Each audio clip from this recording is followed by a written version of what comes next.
Et bah ça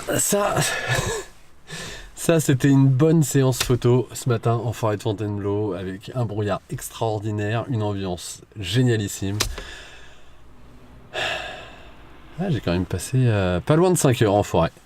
Voilà, pour un nouveau vlog avec de magnifiques images de la forêt de Fontainebleau en plein cœur de l'automne.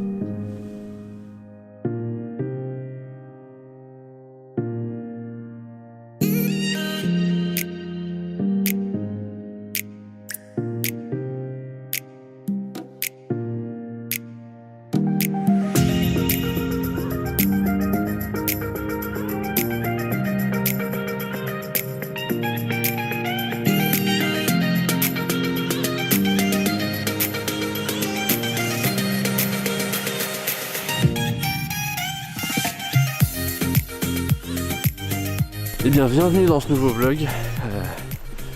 Tout ce que je peux dire, c'est que j'ai bien fait de me lever ce matin. Il y avait un brouillard extraordinaire, puisqu'il ne s'est toujours pas relevé. Ce qui m'a permis d'aller en forêt de Fontainebleau et de faire des photos extraordinaires.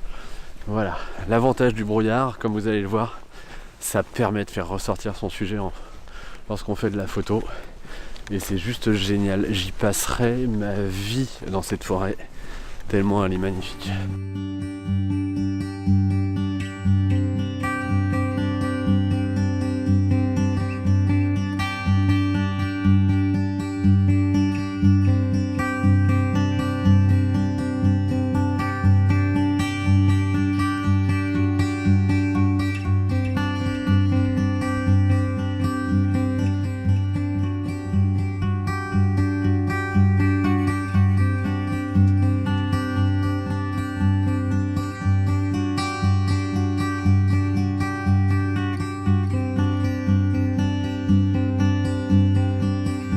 Je viens de faire quelques photos, je suis super content parce que j'aime beaucoup jouer sur les profondeurs de champ, avoir différentes couches, différentes profondeurs, je vais y arriver.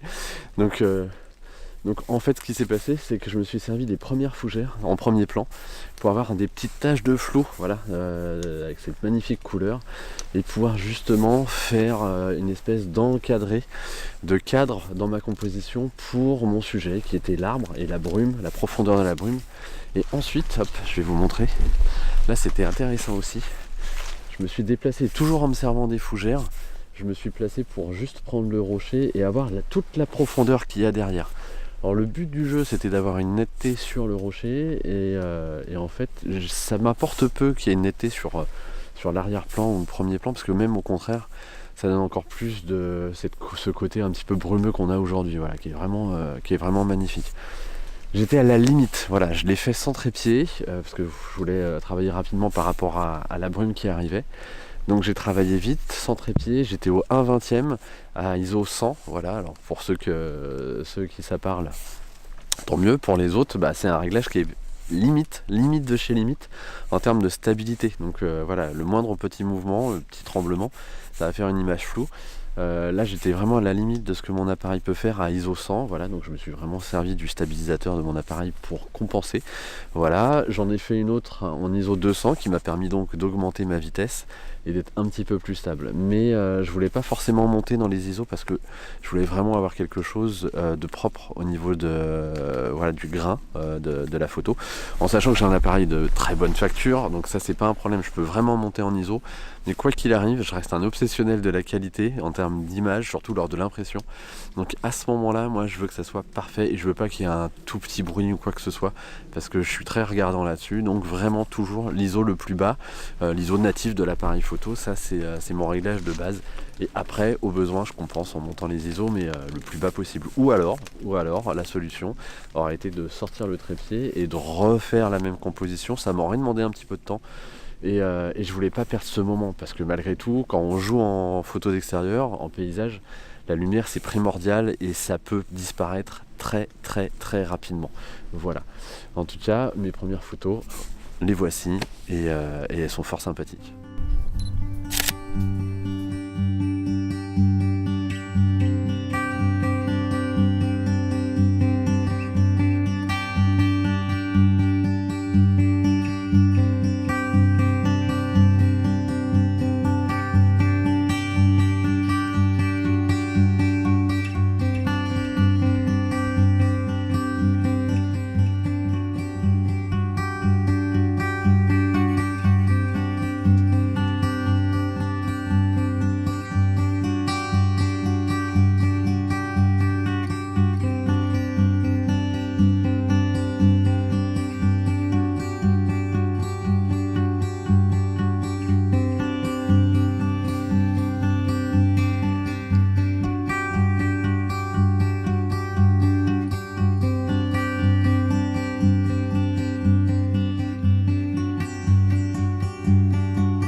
vraiment que pour le coup, j'ai fait un bon choix de chemin. Cette forêt, elle est très vaste, elle est très très grande.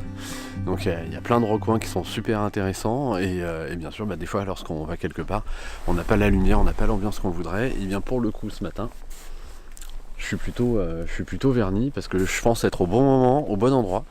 Donc voilà. Et là, vu que je suis un tout petit peu, j'irai pas en hauteur, mais je suis sur une petite côte, une petite pente, ça va être très intéressant et surtout vu que c'est riche, comme vous pouvez le voir. C'est riche en couleurs autour de moi, voilà, entre les marrons, les verts, les jaunes, c'est vraiment exceptionnel. Je vais essayer de faire une grosse photo panoramique, voilà, donc une petite installation qui va demander un certain temps, voilà, pour bien poser le trépied, pour qu'il soit vraiment à l'horizontale, et ensuite faire une grosse panoramique de ça. Je pense, en toute logique, je vais déjà faire la théorie, je vous confirmerai ça ensuite après avoir fait la photo, que je vais faire toute une série de photos vers le bas, une série vers le milieu, une série vers le haut. Donc ça va faire à peu près une vingtaine de photos que je vais ensuite assembler pour avoir vraiment un très gros panoramique. Ça a plusieurs avantages. Déjà, ça permet de faire des impressions énormes. Ça permet aussi de pouvoir recadrer comme on le désire, puisqu'on a une photo qui fait plusieurs gigas en termes de poids. Donc on dépasse les 24 millions de pixels, on est sur le giga en termes d'image. Et ça c'est bien. Voilà, donc je vais m'installer, ça va demander un certain temps. Et comme ça, je vais faire ma magnifique photo panoramique. Mais vraiment, l'ambiance, elle est splendide. Allez, installation, et on regarde tout ça.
Alors je suis plutôt content de moi. J'ai fait pas mal de photos.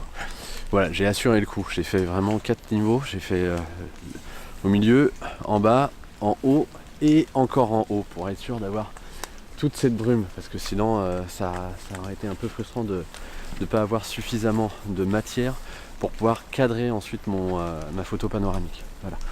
Pour vous donner une idée de mon réglage, voilà, juste un petit côté technique. Voilà. Ce qu'il faut faire attention, c'est le F13. F13, c'est donc en fait le diaphragme qui va laisser plus ou moins rentrer de lumière sur le capteur à l'intérieur de l'appareil photo. L'avantage de ça, c'est que ça va jouer sur la profondeur de champ. Qu'est-ce que ça signifie? Ça veut dire que je laisse passer très peu de lumière, voilà, dans le diaphragme qui se trouve dans l'objectif de l'appareil photo. L'avantage que ça a, c'est que ça me permet d'avoir une grande profondeur de champ, c'est-à-dire que beaucoup de choses vont être très nettes. Si je voulais faire quelque chose avec juste la netteté où je veux et tout le reste flou, j'aurais baissé mon diaphragme, donc je serais arrivé vers F4, F1, F1.8. Voilà, c'est ça qui permet de vraiment de faire des magnifiques flous. Lorsque par exemple vous faites des portraits, ça peut très bien arriver aussi en paysage. Mais en tout cas là, moi je voulais quelque chose d'assez net partout. Donc j'ai fait ma mise au point, je suis repassé en manuel. Et ensuite j'ai joué avec mon diaphragme, mes ISO, ma vitesse juste pour assurer le coup en termes de rapidité. Et voilà, et j'ai pu faire quelque chose de très joli. Voilà, puisque ça va me donner un beau panorama. J'adore les photos de nuit en ville et j'adore le brouillard. Voilà, ça c'est clair que c'est juste magnifique.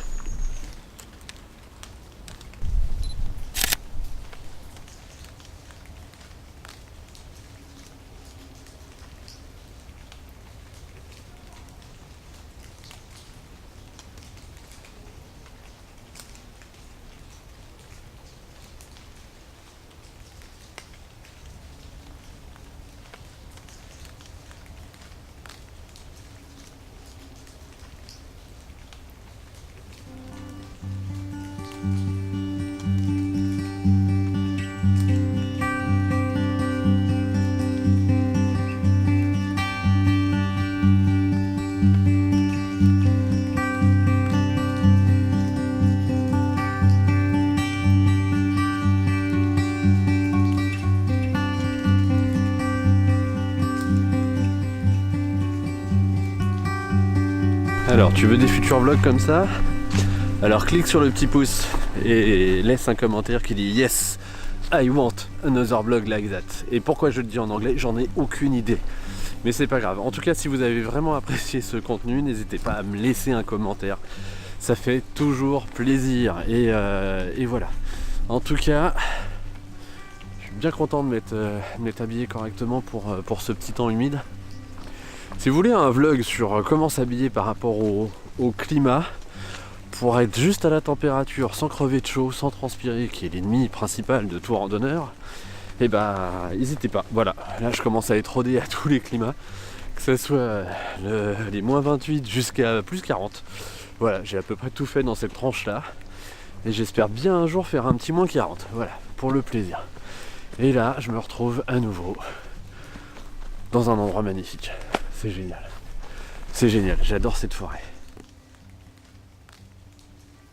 Je me pose une question, donc je vous pose une question. Est-ce que ça vous intéresserait de voir un vlog une fois par mois sur l'ambiance en forêt de Fontainebleau?